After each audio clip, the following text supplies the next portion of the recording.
Hello, Sunnyside. What a week. That's all I can say.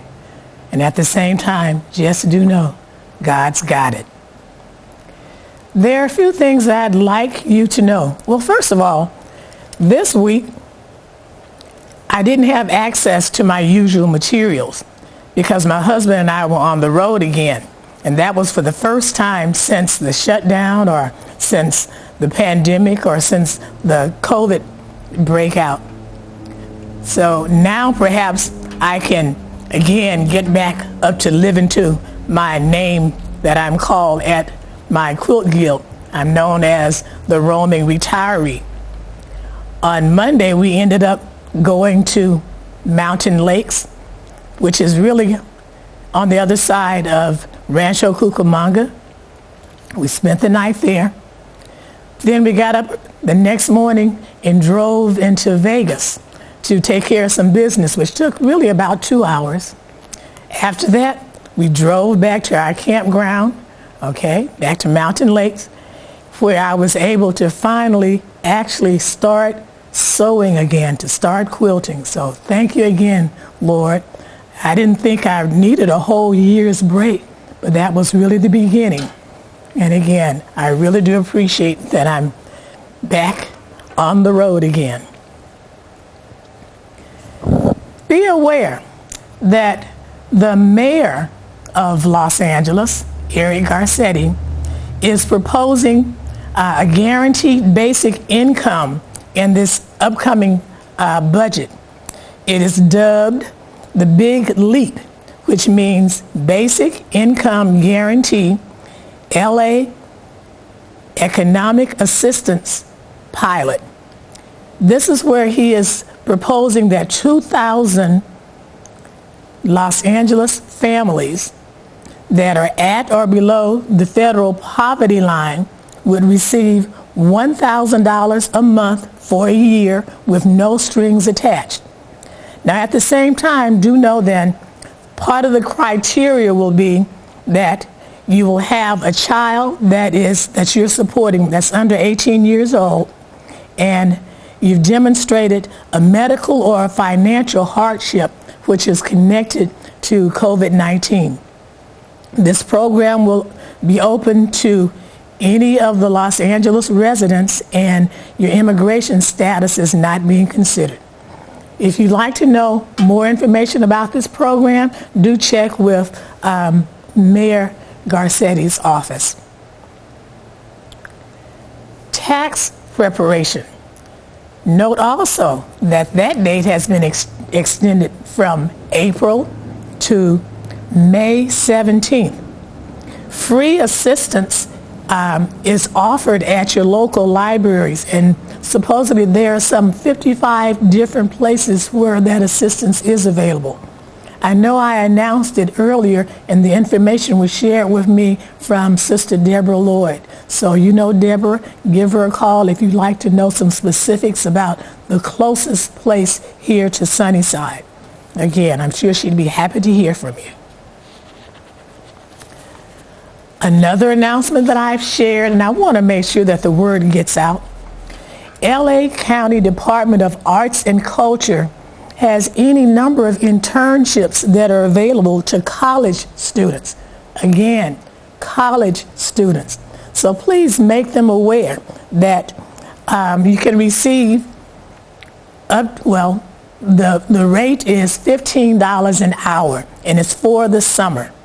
So if you know someone then that might be interested in this, again, all announcements aren't for you. It might be for you to pass that information on to someone else. Hopefully we can get this printed on screen because it's somewhat long. But the site that you need to go to is www.lacountyarts.org/opportunities/arts-program-students/ then it repeats, arts-internship-program-students-2021-internships.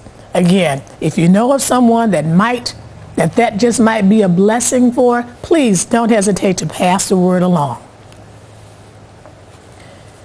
There are some other job possibilities also that we have information, and they start at $15 an hour, and it goes to $16.20 an hour. So please contact the church if you'd like information about these job possibilities. Again, the number for the church is 323-756-1453. And do know that LAUSD offers some 3-month positions, and they start at $16.20 an hour, that is. Karen Bass has a virtual town hall report on the first 100 days of the Biden administration. That's going to be scheduled Tuesday, May the 4th at 6:30 Pacific time. And she's a member of the 37th Congressional District here in California. So if you'd like to take part in this virtual town hall meeting, contact her Los Angeles headquarters. Karen Bass is one of the people that I get any number of important announcements to share with you.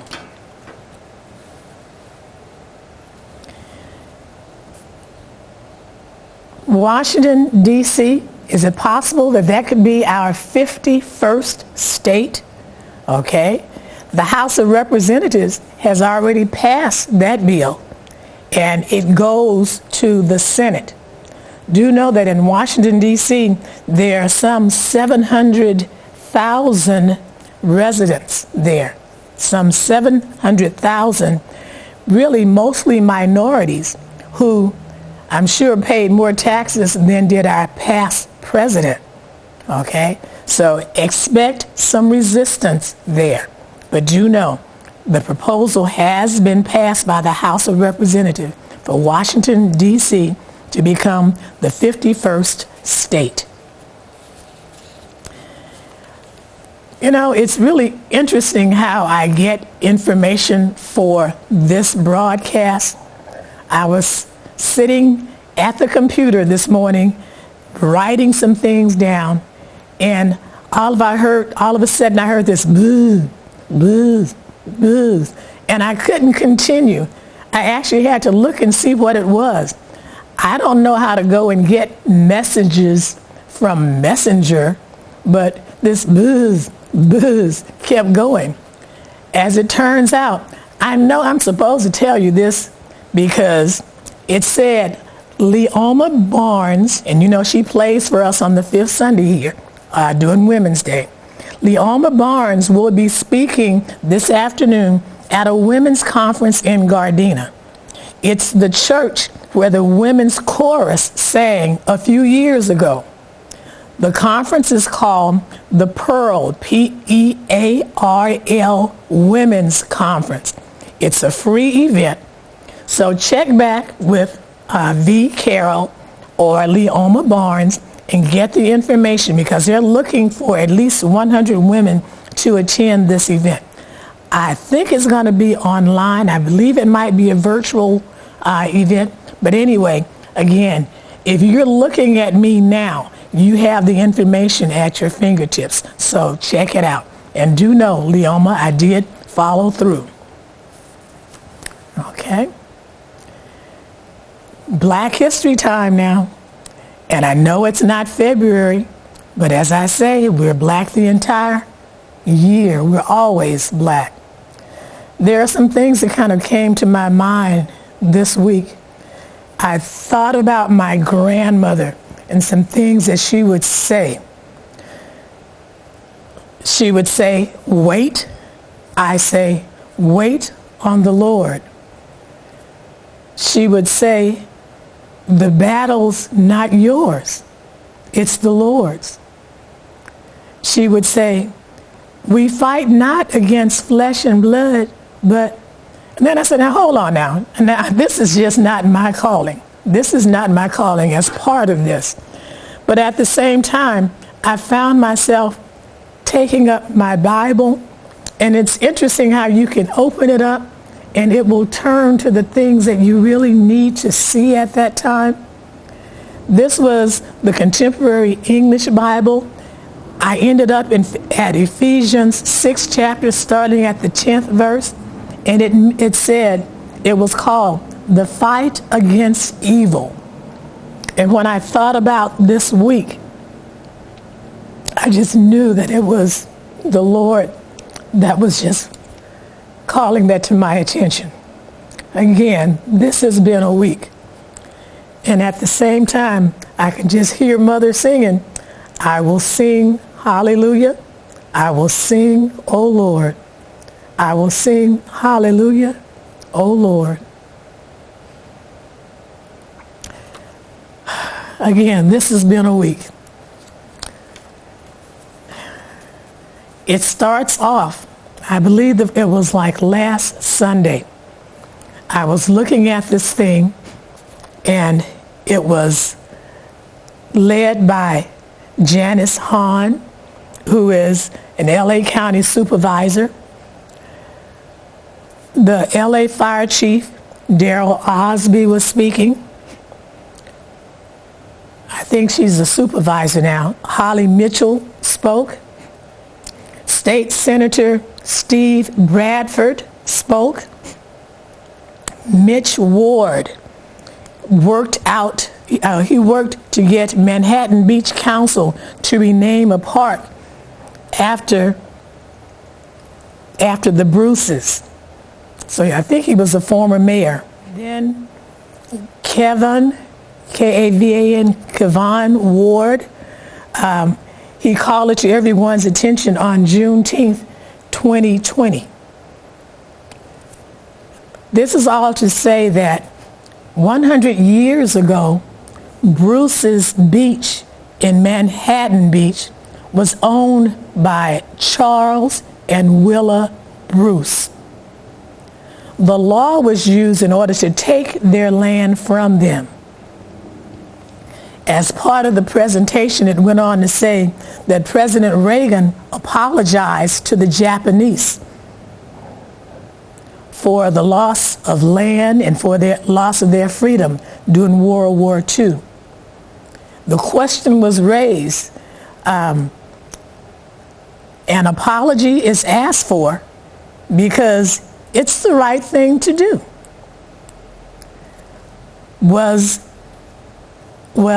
The Bruce's Family Resort, there's a bill now. It's called SB 796. It removes some land. Two-thirds of the body needs to vote in both houses for it to become a law this year. Why was it transferred to the state? Why was their land transferred to the state in 1948? Well, they used the law of eminent domain, and a park was built in 1957.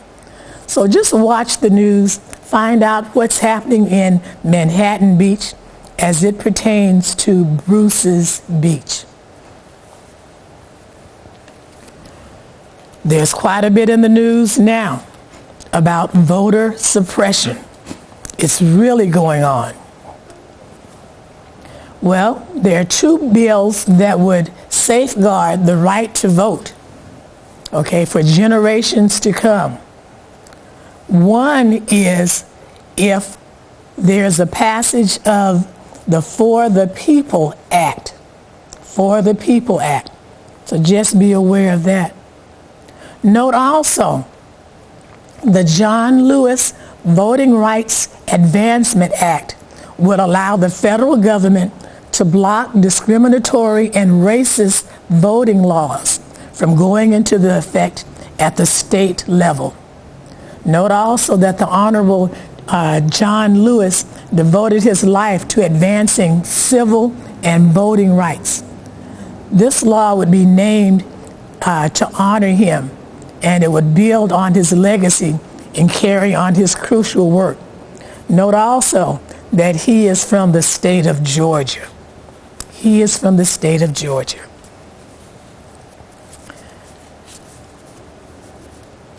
My report continues, but what I will say is there were,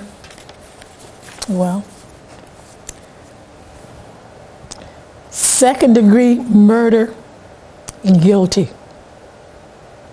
Third-degree murder, guilty. Manslaughter, guilty. The trial of Derek Chauvin in the death of George Floyd. I just want to thank the Lord that I am not a member of the group of mothers that travel to funerals as a means of support to families who have lost children, men and women, to police violence. As I spoke with my husband, he was saying, you literally need not to be paying attention to know about this trial. So he gave me permission not to complete my report as it pertains to that, because it really is too difficult. So as I close out, just do know that COVID is real. The U.S. has allowed the Johnson & Johnson vaccines to resume after taking a short safety check. Sunnyside will be offering vaccinations here on Thursday, okay, doing a community event. And the community truly is invited to come out. So call for an appointment. I'm going to ask that you wash your hands, that you continue to safe distance. Do know that once you get your shots, 2 weeks is needed before it really becomes into effect. And while you're at home, if the Lord puts it on your heart to call someone, please do follow through. And note that it has been a full year, and our own Sister Della Love today is 96 years old. Again, thank you.